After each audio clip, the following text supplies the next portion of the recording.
Hey guys, this is going to be the video for how to be sub 5 on 2x2. The first thing we're going to go over in this video is the gear. It isn't very fun to do this event if you have a cube that isn't pleasant to turn, so let's just get right into the gear.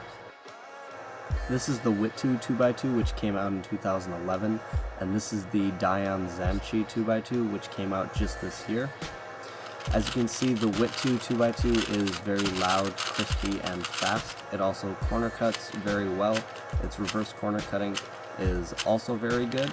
This is the Dion 2x2, which is a lot quieter and smoother, but just as fast, and also corner cuts just as good, and this is my main. Now let's get right into the issues that people have with sub 5. First, you're going to want to pick a method. You can use LBL or Ortega.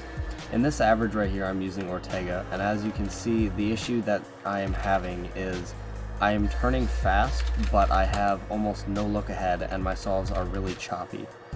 And what you need is you don't want to be turning fast, but have no look ahead. You want to be able to look ahead and smoothly go into your next step.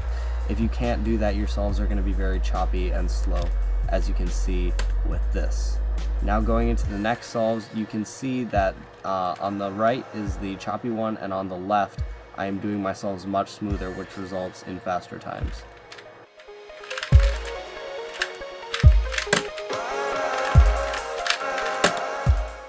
One of the first things you can do to improve is making your layers more efficient. In this example, you can see I did an incredibly long face, and you don't want to be doing things that require a lot of moves on 2x2. In this example, I did that same face in 4 moves. So just work on being more efficient. Okay, now the next thing to work on is predicting where your bar is going to be. In this example, I show you that I'm doing white, and I know that the orange bar is going to be in front when I finish making my face, which is good for me because my PBL algs all involve the bar being in front of me. Now in this example, I make the same face but with the bar in back, which would be bad for me because that would mean I need to do a rotation eventually in my solve, and you want to eliminate rotations. Now in these solves, you can see that I am just building my face and I'm not paying attention to where the bar is. And now you need to pay attention to where the bar is so that you don't need to be doing D and U moves to figure out exactly where it is when you're doing your solve.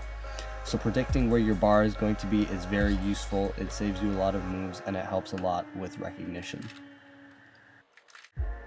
Okay, so let's recap what you need for sub 5. The first thing is fluidity in your solves. If your solves are not fluid, they're going to be very choppy and you're going to have a very hard time. You need to focus on look ahead and being smooth.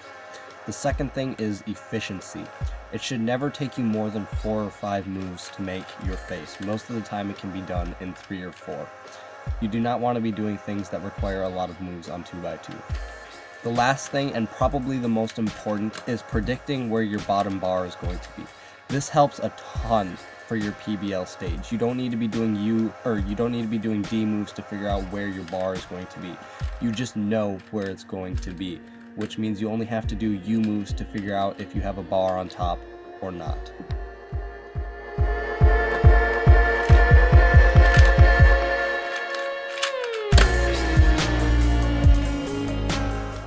Now if you want to take things a little further, add LBL and apply the same tips to it. In my opinion, this method is very underrated. What's so nice about it is you can get a PLL skip, which cuts a lot of time out. In Ortega, you don't get PBL skips, so this can help a lot. So choose between the two methods. If there's an easy layer, go for the layer. Now a tip for sub 4 with Ortega is learn your PBL algs from as many angles as possible. In this case, I did the double bar case in front. Now I'm doing it in back, and you'll see me do that for all the other PBL cases. The reason you do this is so that you can save time from doing U moves or doing X2 or any of that. This is incredibly helpful and should easily get you sub 4. Now the next tip can be applied to both Ortega and LBL. It's learn your OLLs from as many angles as possible, especially the U2 angles. That way you don't have to do a U2 and then you're out. You can just go right into it and recognize it from more than one angle. This is extremely useful for getting sub 4. Okay, so let's recap what you need for sub 4. The first thing is make sure you add LBL to your method list. This method is extremely useful for achieving sub 4. The second thing is make sure you are learning your algorithms from multiple angles. That includes your OLLs and your PBLs.